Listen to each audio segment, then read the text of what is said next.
মধ্যপ্রাচ্য থেকে এবার হঠাৎই ভেসে উঠেছে এমনই এক বজ্র শব্দ যা কাঁপিয়ে দিয়েছে নেতানিয়াহুর প্রশাসন, এমনকি যুক্তরাষ্ট্রকেও। ইরানের প্রতিরক্ষা মন্ত্রী আজিজ নাসির জাদে সম্প্রতি ঘোষণা দিয়েছেন, তাদের ক্ষেপণাস্ত্র ভান্ডার এখন শুধু ইসরায়েলের জন্য নয়, বরং প্রয়োজনে সরাসরি আঘাত হানতে সক্ষম আমেরিকার বুকেও। এ ঘোষণার পর থেকেই বাড়ছে জল্পনা, তাহলে কি সত্যিই পুরনো প্রতিশ্রুতি ভেঙে দিয়ে আইসিবিএম বানিয়েছে ইরান?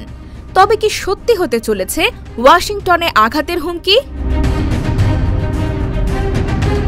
বিশ্বজুড়ে ছড়িয়ে পড়েছে এক ভয়ঙ্কর নাম, খোরামশর-5। গুঞ্জন উঠেছে এটি নাকি ইরানের প্রথম আন্তঃমহাদেশীয় ব্যালিস্টিক ক্ষেপণাস্ত্র, যার পাল্লা এতটাই বিশাল যে তেহরান থেকে ছুটে গিয়ে সোজা পৌঁছে যেতে পারে ওয়াশিংটনের আকাশে। কয়েকদিন আগে ইন্টারনেটে ছড়িয়ে পড়া একটি ভিডিওতে দেখা যায় আকাশ চিরে ছুটে যাচ্ছে এক বিশাল ক্ষেপণাস্ত্র।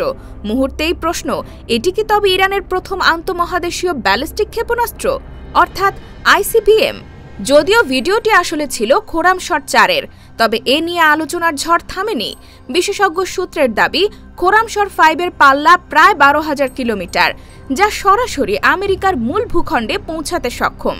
শুধু তাই নয়, এর গতি বলা হচ্ছে ম্যাক 16 এবং ঘণ্টায় প্রায় 20,000 কিলোমিটার। এমন গতি কেবল উন্নত বিশ্বের হাইপারসনিক অস্ত্রেই দেখা যায়। বিশ্লেষকদের মতে, খোরামশর-5 বহন করতে পারে 2 টনের ওয়্যারহেড, যা পারমাণবিক বা বাংকার বাস্টার বোমার সমতুল্য। তবে এটি সত্যি 12,000 কিলোমিটার পাল্লায় কার্যকর, নাকি এর ক্ষমতা 5,500-এর কাছাকাছি, তা এখনও সঠিকভাবে জানা যায়নি। তবুও ইরানের প্রযুক্তিগত অগ্রগতি বাস্তব। ফাত্তা নামের হাইপারসনিক ক্ষেপণাস্ত্রের সফল পরীক্ষা দেখিয়েছে তেহরান তাপ প্রতিরোধী উপাদান ও জটিল গাইডেন্স সিস্টেমে দক্ষ। তাই খোরামশর-5-এর কথিত ক্ষমতাও পুরোপুরি অস্বীকার করা যাচ্ছে না। 2015 সালে ইরান প্রতিশ্রুতি দিয়েছিল 2,000 কিলোমিটারের বেশি পাল্লার ক্ষেপণাস্ত্র তৈরি করবে না। তবে তাদের আইসিবিএম তৈরির গুঞ্জন বেড়ে যাওয়ায় এখন অনেকের মনেই প্রশ্ন, তাহলে কি সময় বদলে গেছে?